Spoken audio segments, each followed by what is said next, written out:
Got up, went to the bathroom, made breakfast, argued with you, threw my cup across the kitchen when you slammed the door on your way out, answered the telephone, Susan's car is broken, so I made the kitty run, that's the third time this week, got back, washed the dishes, and Sparks and Mumsy called about wanting to visit, like you said they would. Then Frida came over and we drank coffee and talked about her divorce, talked about her attorney, talked about her alimony. Then the bank called and I had to run down there to transfer out of our savings.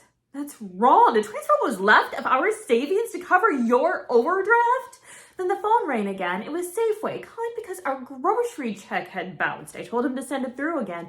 He said he would if I bring him $2 to cover the redeposit cost.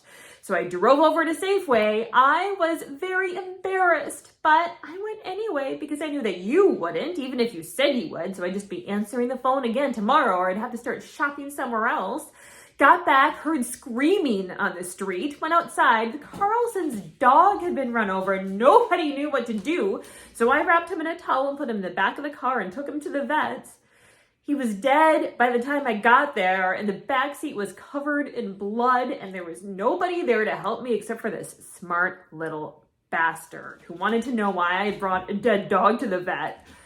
Came back, washed the back of the car. It's still wet. Then the man came by to give me an estimate for the roof. It's going to cost $890, not including new spouts or gutters or anything else he may need to replace. Then Georgia called and she's running late getting ready for the party, so she asked if I could do some shopping for her. I said okay, and back to Safeway I went. Georgia's groceries came to 14 and something, and I only had 10 on me, so I asked if they'd take a check.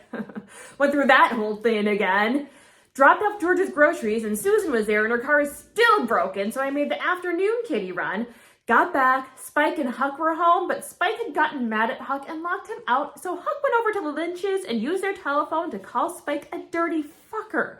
So Spike went out and punched him in the nose. And by this time I was home, but Spike let the door shut behind him and locked us all out. My keys were on the counter. So we had to break the lock on the garage window and Huck crawled in. And by this time I had my fill of one day on this green earth. So I told them to make their own supper and I went to have a drink with Georgia. But Marty was home and they were arguing over how many plates to put out for the party tonight. So I came back here, closed the garage door, and sat in the garage with the radio turned on, drinking my martini. And that was the best 20 minutes I have had this year. And then I heard you come home. So I came in here and found you standing there yelling about the television. You were lucky I didn't knock your teeth out.